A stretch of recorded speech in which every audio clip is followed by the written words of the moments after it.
तो ये जो है 11वां स्कंद का 5वां अध्याय है। नारद द्वारा वसुदेव को दी गई शिक्षाओं का समापन। तो किसको याद है कौन सा सवाल चल रहा है, कौन से क्वेश्चन नंबर चल रहा है? 8वां 7वां चल रहा है। शिवम प्रभु आप इसमें कनेक्ट कर दीजिए। तो जो पहला सवाल जो है वो निमि महाराज ने पूछा था कि सबसे सर्वश्रेष्ठ चीज क्या है मानव के लिए, और उसका उत्तर उनको मिला कि भक्ति जो है मानव के लिए सर्वश्रेष्ठ है। दूसरा उन्होंने पूछा कि भक्ति तो बहुत सारे लोग करते हैं और अलग अलग भक्त अलग अलग स्तर पे हैं, तो उनके बारे में आप बताइए। तो उन्होंने 3 प्रकार के भक्तों के बारे में बताया, कनिष्ठ, मध्यम और उत्तम। उसके बाद उन्होंने पूछा लेकिन भक्त माया में फंस कैसे जाते हैं, जीव माया में फंस कैसे जाता है, तो आप माया के बारे में बताइए। तो तीसरा सवाल उन्होंने पूछा माया के बारे में। फिर चौथा उन्होंने पूछा कि इस माया से जीव पार कैसे कर सकता है। तो उन्होंने चौथा सवाल पूछा कि माया जो है उससे एक जीव अपने आप को कैसे पार कर सकता है। तो उसका उत्तर उन्होंने दिया कि तस्मात् गुरु प्रपद्येत, जो गुरु है उनका आपको शरण लेना पड़ेगा और कुछ गुण जो है वो विकसित करने पड़ेंगे एक अच्छा शिष्य बनने के लिए, और फिर आप पूर्ण रूप से जब नारायण को समर्पित हो जाएंगे तो फिर जो है आप माया को पार कर पाएंगे। तो ये कौन सा सवाल हो गया? चौथा।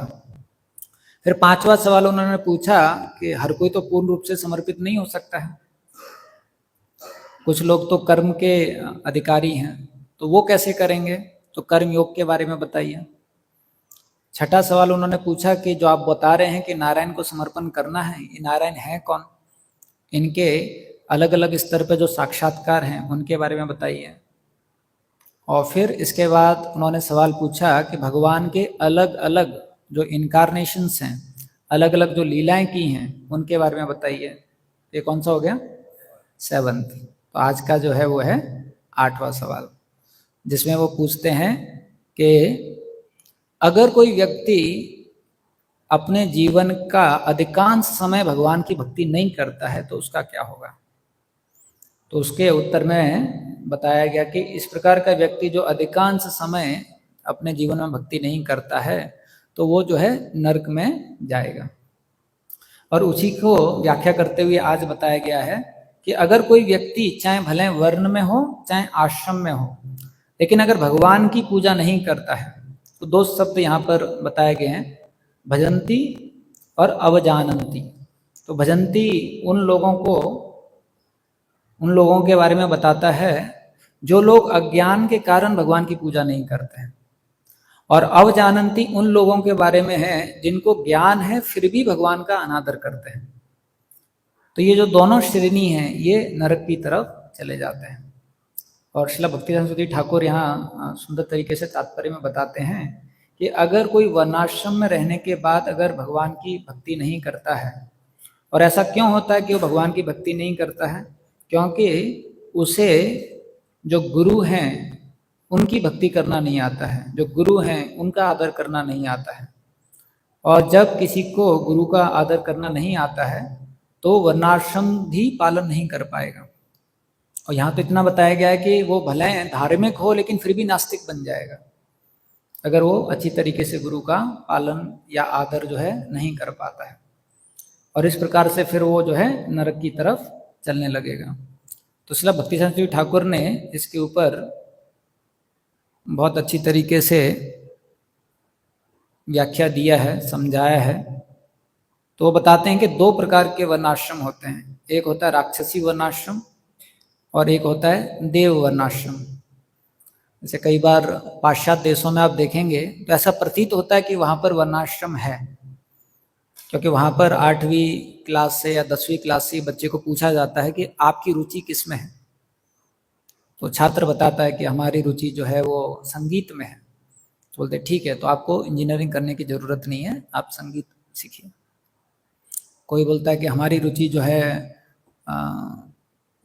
रिसर्च में है, तो बोलते हैं कि ठीक है आप जो है साइंटिस्ट बनिए। तो ऐसा प्रतीत होता है कि वर्णाश्रम जो है वहाँ पर है। तो यहाँ पर लेकिन श्रील भक्तिवेदांत ठाकुर क्या बताते हैं कि जो वर्णाश्रम भौतिक भोग के ऊपर आधार रखता है और जहाँ भगवान की पूजा नहीं होती है वो राक्षसी वर्णाश्रम है। और देवी वर्णाश्रम क्या है? जहाँ पर भगवान केंद्र बिंदु में है, जहाँ पर भगवान की पूजा होती है। तो बताते हैं कि अगर कोई इस ध्येय से चूक जाता है, इस ध्येय से अपने आप को अलग कर लेता है कि हमें भगवान का दास बनना है, भगवान की पूजा करना है, तो फिर उसका जो है पतन हो जाता है। और जो पहले लोग इतना अच्छी तरीके से वर्णाश्रम का पालन क्यों कर पाते थे, क्यों सब अच्छी तरीके से चलता था? क्योंकि वो जो है बहुत महान भक्तों के अधीन रहकर वर्णाश्रम का पालन करते थे। और वही यहाँ पर भी भक्तिनाथ ठाकुर बताते हैं कि वर्णाश्रम का पतन क्यों हुआ। उसके दो मुख्य कारण हैं। उसमें से एक मुख्य कारण क्या है कि जो उन्नत भक्त हैं उनका अनादर करना चालू हुआ। जो उन्नत भक्त हैं उनको पालन करना जो है उन्होंने मना किया, इसलिए क्या हुआ, वर्णाश्रम से उनका पतन हो गया। और दूसरा मुख्य उद्देश्य जो है वर्णाश्रम का वो क्या है कि गोल क्या है, सम सिद्धिर हरितोषणम, कि जो भगवान है उनकी प्रसन्नता जो है वर्णाश्रम का लक्ष्य है, गोल है।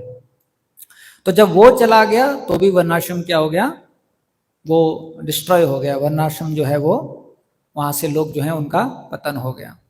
तो वहीं यहाँ पर श्रीला भक्तिनाथ जी ठाकुर बताते हैं कि वर्णाश्रम में जो लोग थे वो परमहंस लोग हैं, उनके अधीन रहकर जो है वर्णाश्रम का पालन करते थे। और वो गर्वित नहीं होते थे भौतिक जो संपत्ति है, भौतिक जो सुख सुविधा है, भौतिक उपलब्धियां हैं। और इस तरीके से वो हमेशा जो है ट्रांसेंडेंटली सिचुएटेड रहते थे, हमेशा जो है आध्यात्मिक स्तर पे वो रहते थे, क्योंकि परमहंस जो हैं उनके अधीन होकर वो वर्णाश्रम का पालन करते थे। लेकिन जब कोई व्यक्ति इस तरीके से जो वैष्णव हैं उनका आदर नहीं करता है और जो वैष्णव है उनका पालन नहीं करता है, तो भगवान की पूजा नहीं कर सकता है। तो श्रील भक्तिनाथ जी ठाकुर बहुत कठोर शब्दों का प्रयोग करते हैं, बोलते हैं कि अगर कोई अच्छी तरीके से वैष्णव का पूजा नहीं करता है, वैष्णव का आदर नहीं करता है और भगवान की पूजा करता है, तो उसकी पूजा भगवान को एक पिन लगाने के समान लगती है। जैसे कोई भगवान को पिन जो है लगा रहा है, भगवान को बहुत दुख दे रहा है, तो ऐसे व्यक्ति की पूजा जो वैष्णव का आदर नहीं करता है, वैष्णव की पूजा नहीं करता है, तो उसकी पूजा भगवान को कैसे लगती है, जैसे कोई मुझे पिन जो है वो चुभो रहा है। और फिर वो बोलते हैं कि बिना वैष्णव का आदर किए, वैष्णव का पालन किए जो वर्णाश्रम है या भगवान की जो भक्ति है वो नहीं हो सकती। तो वो जो है ये न्याय देते हैं अर्ध कुकुटी न्याय, कि अगर जो हैन है उसको आप आगे से जो है खिलाते हो और पीछे से वो अंडा देती है, लेकिन कोई सोचता है कि अंडा तो पीछे से आ रहा है, आगे से खिलाने की क्या जरूरत है, मैं उसको काट दूंगा, जिससे कि सिर्फ अंडा आएगा और आगे से खिलाने का कष्ट जो है मुझे नहीं करना पड़ेगा। तो वो ये उदाहरण दे रहे हैं कि अगर कोई सोचता है कि वैष्णव को पालन करने की क्या जरूरत है, वैष्णव को आदर करने की क्या जरूरत है, मैं पीछे से सिर्फ भगवान की पूजा करूंगा, तो उसको भगवान की पूजा जो है वो नहीं हो पाएगी। जिस प्रकार से अगर आपने हैन को काट दिया तो अंडा जो है नहीं आएगा, तो उसी प्रकार से वो ये न्याय देते हैं। तो फिर वो बोलते हैं only a Vaishnav is capable of giving others the capacity right to worship Vishnu. एक वैष्णव ही किसी व्यक्ति को ये अधिकार दे सकता है कि वो विष्णु की पूजा कर सकते हैं।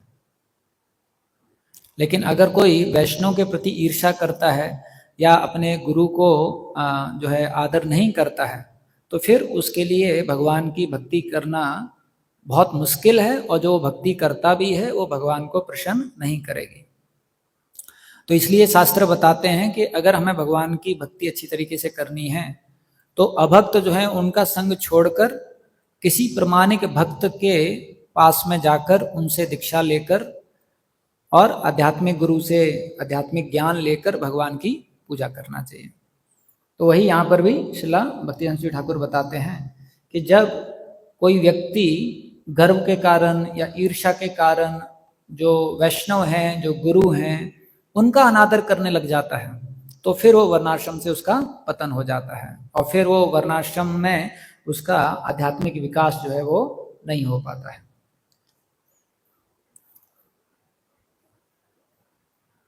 और ये जो वर्णाश्रम है ये बहुत जरूरी है। श्रील भक्तिवेदांत सूरी ठाकुर बताते हैं कि जब तक ये शरीर हमारे पास है, जब तक हम भौतिक बंधन में हैं, जब तक 3 गुणों का प्रभाव है, तब तक व्यक्ति को वर्ण और आश्रम जो है इनका पालन करना चाहिए। तो भगवान ने 2 चीज बनाए हैं। एक तो है कि कैसे आपको ये जीवन जो है छोड़ के जाना है, और दूसरा इस संसार में कैसे रहना है उस ध्येय के लिए। तो इस संसार में कैसे रहना है उस ध्येय के लिए कि जिससे कि मेरा भक्ति में विकास हो, उसके लिए भगवान ने ही वर्णाश्रम सिस्टम बनाया है। लेकिन कोई भी सिस्टम हो, अगर उसमें लोग अच्छे नहीं हैं तो सिस्टम जो है वो खराब हो जाता है। तो कई बार आध्यात्मिक संस्थाओं में भी हम देखते हैं अच्छे अच्छे सिस्टम होते हैं, लेकिन कुछ लोग अगर उसमें उतने अच्छे नहीं हैं तो उनके कारण क्या होता है, वो सिस्टम अच्छी तरीके से काम नहीं करता है। तो वैसे ही वर्णाश्रम सिस्टम तो बहुत अच्छा है, लेकिन अगर लोग अच्छे नहीं हैं तो सिस्टम क्या है, वो नीचे आ जाता है। और वो लोग जो है वो नीचे क्यों आ गए, क्यों जो लोगों का चरित्र इतना नीचे गिर गया? क्योंकि जो वर्णाश्रम का मुख्य ध्येय है समसिद्धिर हरितोषणम, उससे लोग जो हैं वो दूर हो गए। इसलिए प्रभुपाद जी जब भी वर्णाश्रम के बारे में चर्चा करते थे तो कई बार चर्चा करते थे, फिर बोलते थे कि कलयुगा में तो सब क्या है, शूद्र हैं, और इसलिए क्या करना है, सबको भगवान का नाम जप करना चाहिए। क्यों? जब ये गोल स्टैब्लिश होगा तभी वर्णाश्रम स्टैब्लिश हो सकता है। जब अच्छे लोग मिलेंगे, सिस्टम बनाने में ज्यादा समय नहीं लगता है। लेकिन सिस्टम अच्छा है, लोग बुरे हैं, तो सिस्टम को बिगाड़ने में भी ज्यादा समय नहीं लगता है। तो इसलिए प्रभुपाद जी क्या ध्येय रखते थे कि सब लोगों को क्या करना चाहिए, भक्ति में पहले अच्छा व्यक्ति बनना चाहिए। सब लोगों को भगवान का नाम जप करना चाहिए, जो चैतन्य महाप्रभु यहाँ पर लाए हैं, जिससे कि जो गोल है वर्णाश्रम का वो स्टैब्लिश हो जाए, सम सिद्धिर हरि तोषणम। और जैसे ही ये होने लग जाता है, फिर अपने आप ही आप देखेंगे जो वर्णाश्रम है उसके अनुसार व्यवस्था जो है होने लग जाती है। जैसे इस्कॉन में आने से पहले हम में से कोई भी वर्णाश्रम के बारे में चर्चा नहीं करता था, लेकिन क्योंकि प्रभुपाद जी की कृपा से हमको भगवान का नाम मिला और उस नाम जप करने के कारण थोड़ा सा सत्वगुण का विकास हुआ, तब हमारी चेतना थोड़ी उठती है कि अरे वर्णाश्रम है, वर्णाश्रम बहुत जरूरी है। तो वही प्रभुपाद जी का प्लान था कि जब लोगों का ये गोल स्टैब्लिश हो जाएगा, सम सिद्धिर हरितोषणम, तभी वर्णाश्रम जो है स्टैब्लिश हो सकता है। दूसरे इसमें देखिए वर्णाश्रम के लिए मुख्य ध्येय क्या है कि वैष्णव के अधीन रहकर वर्णाश्रम का पालन किया जा सकता है। तो दूसरा प्रभुपाद जी हमेशा इंफोसाइज करते थे गोल कि we want to create first class Brahmanas. Prabhupada ji बोलते थे कि हमारा ध्येय है कि हम बहुत उच्च कोटि के ब्राह्मण जो हैं उनको बनाएं, वैष्णव ब्राह्मण बनाएं। क्यों? क्योंकि बिना इस प्रकार के वैष्णव ब्राह्मण के वर्णाश्रम जो है वो ज्यादा स्थायी नहीं है। वर्णाश्रम जो है ज्यादा समय के लिए चल नहीं सकता है। इसलिए प्रभुपाद जी ये 2 चीजों पे बहुत ध्यान देते थे कि किस प्रकार से बड़े स्तर पे भगवान के नाम का प्रचार हो, जिससे कि लोगों की चेतना बढ़े, और उसमें से कुछ लोग फर्स्ट क्लास वैष्णव बने, फर्स्ट क्लास ब्राह्मण बने, जिससे कि उनकी गाइडेंस में लोग जो हैं वो इस विधि का पालन कर सकें। और उसके कारण फिर प्रभुपाद जी धीरे धीरे करके चाहते थे तीसरे स्तर पे कि जो वर्णाश्रम का सिस्टम है वो इस समाज में फिर आना लगे। तो जब प्रभुपाद जी ने जीबीसी का भी रचना किया तो उसमें प्रभुपाद जी बताए यूनिटी इन डाइवर्सिटी। तो ये क्या है, वर्णाश्रम है, क्योंकि प्रभुपाद जी देखे कि अलग अलग लोगों का अलग अलग विचार करने का तरीका होता है, अलग अलग धारणा होती है। तो जब इस प्रकार से अलग अलग लोग हैं, अगर उनको साथ में आके सेवा करना है तो कैसे पॉसिबल है? यूनिटी इन डाइवर्सिटी, कि हम लोग साथ में भी हैं लेकिन हम लोग एक दूसरे के डाइवर्स ओपिनियन को रिस्पेक्ट भी करते हैं, क्योंकि हर किसी का सोचने का तरीका अलग है। तो इस तरीके से प्रभुपाद जी चाहते थे कि वर्णाश्रम है बहुत जरूर, लेकिन अगर इसका स्पिरिट हमको जानना है, इसका एसेंस हमको जानना है, तो सबसे पहला चीज क्या है कि सम सिद्धिर हरितोषणम। जब तक हमारा यह गोल जो है इसको हम स्टैब्लिश नहीं करेंगे, तब तक हमारे लिए वर्णाश्रम में आगे बढ़ना जो है वो बहुत मुश्किल है। तो प्रभुपाद जी मध्य लीला में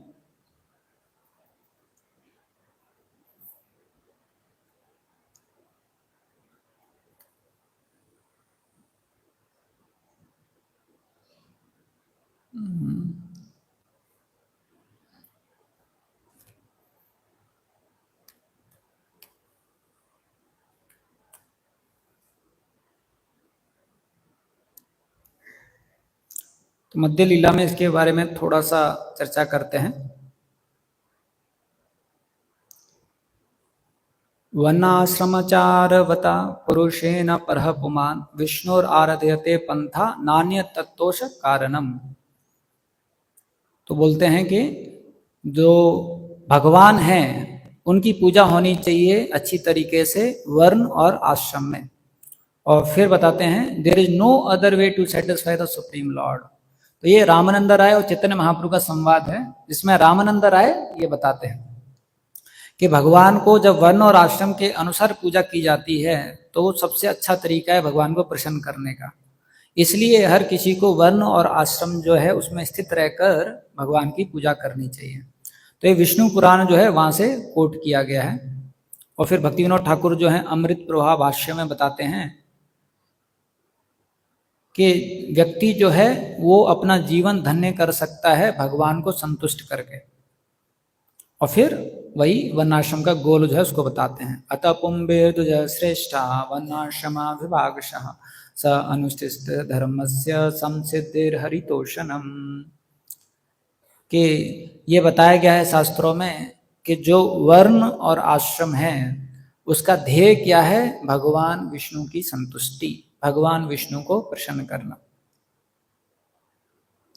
इसलिए हर व्यक्ति को क्या करना चाहिए, अपने वर्ण और आश्रम के अनुसार भगवान विष्णु जो हैं उनको प्रसन्न करने का प्रयास करना चाहिए। और वर्ण जो है वो ब्राह्मण, क्षत्रिय, वैश्य, शूद्र हैं। और इस प्रकार से हर किसी को अपना कर्तव्य जो है वर्णाश्रम धर्म में करना चाहिए। जो अच्छी तरीके से वर्णाश्रम धर्म का पालन करते हैं तो वो भौतिक स्थितियों से ज़्यादा विचलित नहीं होते हैं, क्योंकि वर्ण का और आश्रम का मूल ध्येय क्या है कि आप किस प्रकार से आपके सूक्ष्म शरीर और स्थूल शरीर से भक्ति ज़्यादा अच्छी तरीके से कर सकते हैं। तो जब लोग अपना कार्य पहले के ज़माने में वर्ण के अनुसार करते थे तो बहुत ज़्यादा वो डिस्टर्ब नहीं होते थे। तो चैतन्य चरण टू वर्ण की बहुत अच्छी परिभाषा देते हैं, इंटरनली कंफर्टेबल, एक्सटर्नली कॉम्पिटेंट, वो आपका वर्ण है। यानी कि जैसे कि कोई ब्राह्मण है तो उसको तपस्या करना अच्छा लगता है।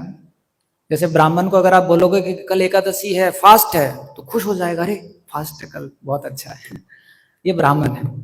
या ब्राह्मण को बोलोगे कि यहाँ पर जो है बहुत कम सुविधा है, एक छोटी सी कुटिया है, बिना पंखे के, लाइट के रहना है, बोलेगा अरे ये तो बहुत अच्छा है, सतोगुण का वातावरण मिल रहा है। तो ब्राह्मण को वो अच्छा लगता है, तो उसको इंटरनली कंफर्टेबल है और एक्सटर्नली कॉम्पिटेंट, उसका शरीर भी वैसा है। वैसे ही ब्राह्मण को श्लोक पढ़ना अच्छा लगता है, श्लोक याद करना अच्छा लगता है, तो उसको आप बोलिए कि चलिए अभी हम भागवतम का अध्ययन करेंगे, बड़ा खुश हो जाएगा और उसको याद भी आएगा, याद होगा भी, उच्चारण भी कर पाएगा। तो क्योंकि वो एक्सटर्नली कॉम्पिटेंट है तो उसमें उसको सफलता भी मिलती है, और इंटरनली कंफर्टेबल है इसलिए उसको आनंद भी आता है। तो इसलिए वर्णाश्रम जो पद्धति है उसमें क्या होता था, जो व्यक्ति का कार्य होता था वही रिवॉर्ड होता था। व्यक्ति कार्य करके कुछ और पाना नहीं चाहता था, व्यक्ति कार्य में ही बड़ा खुश हो जाता था। जैसे ब्राह्मण है, वो ब्राह्मण के कार्य में बड़ा खुश हो जाता था, उसमें किसी ने दक्षिणा दे दिया तो ठीक है, तो उसके कारण क्या होता था, उसका मन जो हमेशा संतुष्ट रहता था। वैसे जो क्षत्रिय हैं उनको स्वाभाविक रूप से मन करता था युद्ध करने का, लड़ाई करने का। तो हम देखते हैं जैसे भीम के उदाहरण में, जब भीम जंगल में थे तो हमेशा जो है वो तरसते थे कि किस प्रकार से कभी मौका मिले हमको। और जब बाद में जब द्रौपदी जो है जाती हैं भीम के पास और बोलती हैं कि कीचक जो है मुझे तंग कर रहा है, तो पहला चीज भीम बोलते हैं कि भैया के पास मत जाना क्योंकि भैया के पास जाओगे तो फिर कॉन्फ्लिक्ट रेजोल्यूशन सेमिनार देंगे, वो आपको कुछ समझाएंगे, तो उनके पास मत जाओ, आपका जो समाधान है मैं पूरी तरीके से करूंगा आप बस जाओ और उनको बुलाइए इस एकांत स्थान पे और फिर मैं देख लूंगा।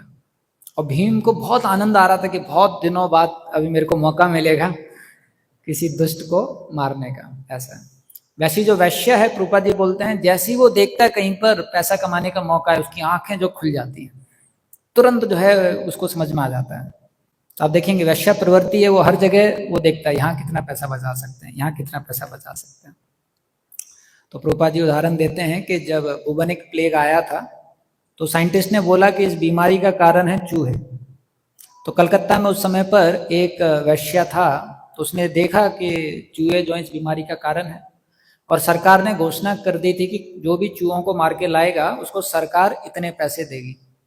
तो इसने 8-10 आदमियों को हायर किया और सबको लगा दिया चूहों को पकड़ पकड़ के मारो और वो चूहों को मार मार के उन्होंने सरकार को जमा किया और सरकार से उसको पैसे मिले और उन पैसों से उसने अपना व्यापार चालू किया।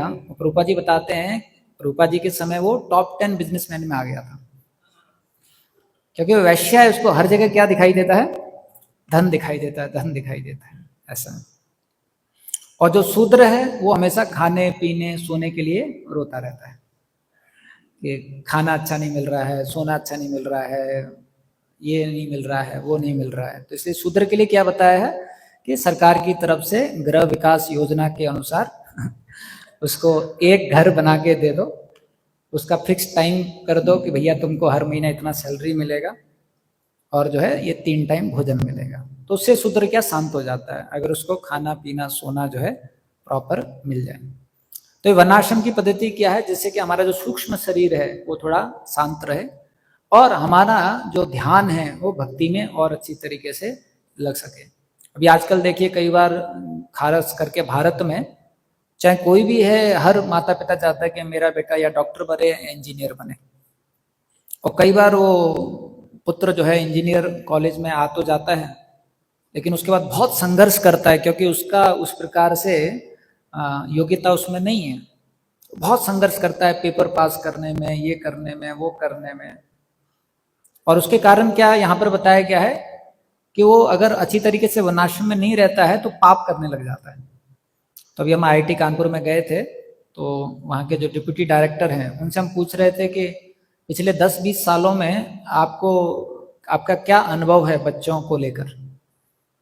तो बता रहे थे कि मैंने एक चीज़ नोटिस किया है, वो काफ़ी चीज़ें बता रहे थे, उसमें से बता रहे थे एक चीज़ मैंने नोटिस किया है कि जो जितने भी छात्र हैं उनका जो मॉरल स्टैंडर्ड है, जो नैतिकता है, वो काफ़ी नीचे गिर गया है। तो हमने उदाहरण के रूप में पूछा कि क्या उदाहरण है। तो एक सर बता रहे थे कि मैंने क्लास में पूछा बच्चों से कि एक बात बताइए, पेपर में चीटिंग करना सही है कि गलत है। उन्होंने क्लास में पूछा IIT के में, तो बच्चे बोले कि सर अगर नहीं पकड़े जाते तो सही है। IIT के छात्र उनका जवाब दे रहे हैं। तो सर सोच रहा था कि मैं तो बस एक ओपन डिस्कशन कर रहा हूँ, उसमें भी ये लोग मानने को तैयार नहीं है कि चीटिंग जो है गलत है। तो आप सोचिए उनका चरित्र जो है कितना नीचे आ गया। क्यों? क्योंकि बिना काबिलियत वाले एरिया में चले जाते हैं तो क्या है, चीटिंग करना पड़ता है, क्योंकि वहां पर जो है आपकी काबिलियत है नहीं और सब लोग कुछ काबिलियत वाले आगे बढ़ रहे हैं, तो उसको देखकर बहुत डर लगता है ऐसा। तो इसलिए यहाँ बताया गया है कि वर्ण और आश्रम जो है हमारी भौतिक स्थिति को बरकरार करने के लिए है। उसी प्रकार से आश्रम की रचना की गई है, ब्रह्मचार्य, गृहस्थ, वानप्रस्थ और संन्यास। तो ब्रह्मचार्य जीवन जो हमारे ट्रेडिशनली शास्त्रों में है, एक ऐसा जीवन है जिसमें हम मानव चरित्र जो है और आध्यात्मिक चेतना है उसका विकास कर सकते हैं। क्योंकि एक एज होता है लर्निंग का भी। जैसे प्रभुपाद जी से किसी ने पूछा, स्वामी जी आप जो है कॉलेज और यूनिवर्सिटी में क्यों प्रीचिंग कर रहे हो? जब प्रभुपाद जी बॉस्टन और हार्वर्ड वगैरह में गए थे, तो प्रभुपाद जी उनसे पूछते हैं कि आप जो हैं नए बच्चों ही को क्यों ये शिक्षा देते हो, जो बुजुर्ग हैं उनको शिक्षा क्यों नहीं देते हो? तो फिर प्रभुपाद जी बताते हैं क्यों, क्योंकि ये उम्र जो है सीखने की है। तो आप देखेंगे जब छात्र जो है 6वीं क्लास में आ जाता है तो वो उम्र है वो सीखने के लिए।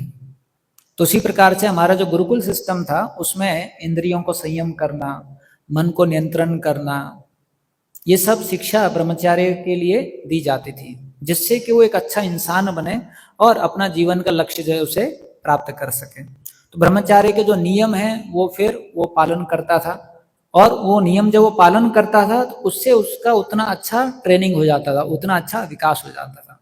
तो वर्ण और आश्रम ये भगवान की विधि है या एक प्रकार से नियम प्रणाली है, हम लोगों को भौतिक स्तर पे भी एक अच्छा इंसान बनाना और आध्यात्मिक स्तर पे भी हमारा चेतना जो है उसको विकास करना।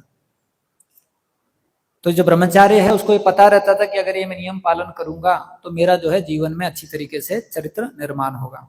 और फिर ब्रह्मचार्य के बाद में वो गृहस्थ आश्रम में जाता था, जहाँ वो जिम्मेदारी लेता था। तो गृहस्थ आश्रम में वो परिवार की जिम्मेदारी लेता था, माता पिता की जिम्मेदारी लेता था, घर की जिम्मेदारी लेता था, फाइनेंस की जिम्मेदारी लेता था, बाकी आश्रमों की भी जिम्मेदारी लेता था, ब्रह्मचार्य, वानप्रस्थ और संन्यास। तो उन जिम्मेदारियों के कारण क्या होता था, वो धीरे धीरे करके पवित्र हो जाता था। और एक मुख्य उद्देश्य क्या है, जितने भी जिम्मेदारियां लेते हैं वर्णाश्रम के अनुसार, विरक्ति को पाना। सारी जिम्मेदारियों की वजह से उसको ऐसा एक प्योरिफिकेशन मिल जाता था कि उसको समझ में आ जाता कि अभी इनको मुझे छोड़ना चाहिए। लेकिन आज ये कब होता था, जब उसने आध्यात्मिक ट्रेनिंग लिया है, जब वो आध्यात्मिक गुरु के अधीन कार्य करता है। आजकल आप देखिए, अंत समय तक भी व्यक्ति को ये साक्षात्कार नहीं आता है कि जिम्मेदारियां छोड़ना चाहिए। कई लोग तो बूढ़े होने के बावजूद भी, किसी दुकान में आप देखना, दादा भी बैठा है, लड़का भी बैठा है और पोता भी बैठा है। पोता प्रार्थना कर रहा है, कब दादाजी जाएंगे, हमारा भी थोड़ा प्रमोशन होगा। क्योंकि जिम्मेदारी नहीं छोड़ते हैं लोग। और तीसरा है फिर वानप्रस्थ, जिसमें व्यक्ति जब ग्रस्त में जिम्मेदारियों से उसका शुद्धिकरण हो जाता है, तो वानप्रस्थ।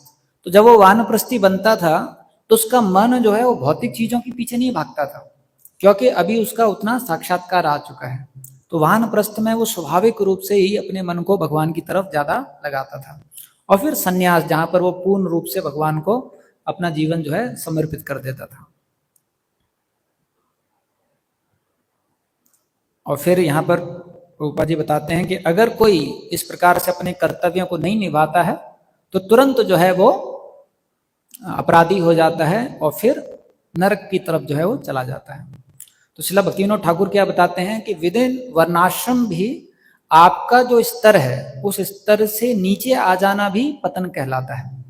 जैसे कि मानो अभी कोई छात्र है जो 8 माला जप करने लग गया, अब वो अगर वो किसी स्थिति के कारण 8 माला से 4 माला पे आ जाता है, तो उसके स्थित वर्णाश्रम में भी क्या हो गया, पतन हो गया। तो इसलिए जिस स्तर पे हम हैं, जो हमारे स्तर पे नियम है, उनको पालन करना, ये वर्णाश्रम को पालन करने का एक मुख्य जो है ध्येय है कि इस तरीके से मैं वर्णाश्रम की सहायता से आगे जो है भक्ति में विकास कर सकता हूँ। तो लोग जो हैं उनको अलग अलग तरीके से कार्य करना जरूरी है, इसलिए भगवान ने वर्णाश्रम की रचना की है। लेकिन इसका केंद्र बिंदु क्या है, समसिद्धिर हरितोषणम, कि भगवान को प्रसन्न कैसे करें। तो वो अपने स्वाभाविक तरीके से, जहाँ पर उसका मन लगता है कार्य करने में या कुछ भी जो है व्यापार करने में, उसके माध्यम से भगवान को मैं कैसे प्रसन्न करूं, ये उसका ध्येय रहता था। इसलिए वर्णाश्रम जो है वो क्वालिफिकेशन से ज़्यादा है, जन्म से उतना नहीं है। व्यक्ति के कैसे गुण हैं, उन गुणों के आधार पर वो वर्णाश्रम में स्थित रह सकता है। तो जो ब्राह्मण हैं वो बहुत इंटेलेक्चुअल रहते हैं, उनको शास्त्र पढ़ना अच्छा लगता है, शास्त्र उनको समझ में भी आता है, इसलिए जो है उनको वो स्थिति दिया गया है कि आप जो है शास्त्रों को अच्छी तरीके से पढ़ के जो है दूसरों को दे सकते हैं, दूसरों को समझा सकते हैं। और जो हीरोइक रहते हैं, जो कुछ बड़ा करना चाहते हैं, जो नियंत्रण करना चाहते हैं, जो दूसरों की रक्षा करने का भाव रहता है, वो क्षत्रियाज रहते हैं। तो प्रभुपाद जी एक प्रवचन में बता रहे थे कि क्षत्रिय जो होते हैं उनका एक मुख्य भाव क्या रहता है कि वो जो इनोसेंट है उनके ऊपर दुख जो है उसको बर्दाश्त नहीं कर सकते। तो जो क्षत्रिय हैं जब देखते हैं कि कोई नाबालक है, कोई जो है असहाय है, उस पर अगर कोई दुख दे रहा है तो क्षत्रिय जो है उसको सहन नहीं कर सकता, वो जो है उसके ऊपर वो करेगा। लेकिन आजकल जो है सही क्षत्रिय मिलना जो है वो बहुत मुश्किल है। एक जगह हमारे कुछ भक्त लोग जो हैं एक मिनिस्टर से मिलने के लिए गए थे, तो बातों ही बातों में भक्त लोग बोले कि आजकल लोग जो हैं रावण जैसे हो गए हैं, दूसरों की संपत्ति को भोग करना चाहते हैं। तो मिनिस्टर बोला रुको रुको रुको, रावण ने क्या गलत किया, वो तो सीता से विवाह करना चाहता था, वो मना कर रही थी। तो भक्त जो है वो बेचारा समझ नहीं पाया, इनको क्या समझाऊं।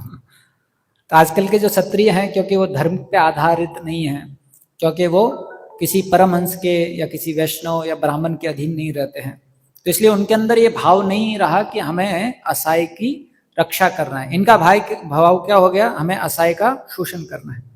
तो पूरा विपरीत हो गया, जो वर्णाश्रम था उसके विपरीत।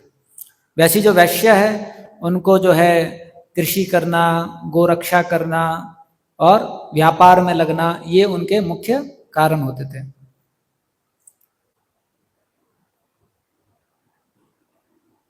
और जो ब्राह्मण, क्षत्रिय और वैश्य नहीं होते थे वो शूद्र होते थे और इस प्रकार से भगवान की सेवा में लगते थे।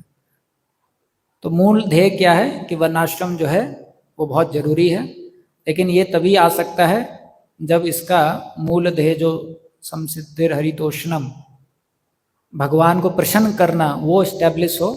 और दूसरा, ऐसे वैष्णव हो समाज में जिनके अधीन रहकर लोग जो हैं वर्णाश्रम पद्धति का पालन कर सकते हैं, तभी सही तरीके से वर्णाश्रम जो है पालन हो सकता है। और प्रभुपाद जी चाहते थे कि हम पहले स्तर पे जितना ज़्यादा हो भगवान का नाम जो है उसको प्रचार करें, जिससे कि लोग जो हैं इस गोल को जाने, इस लक्ष्य को जाने कि भगवान को प्रसन्न करना है। और फिर हम प्रयास करें, अगर बहुत अच्छे फर्स्ट क्लास ब्राह्मणा या वैष्णव जो हैं वो सोसाइटी में आए, और तीसरे स्तर पे इन दोनों की मदद से हम प्रयास करें जो भगवान ने योजना बनाई है उसको हम लोग जो हैं अपना सकें। हरे कृष्ण। तो यहीं पर हम विराम देंगे। श्रील प्रभुपाद की जय।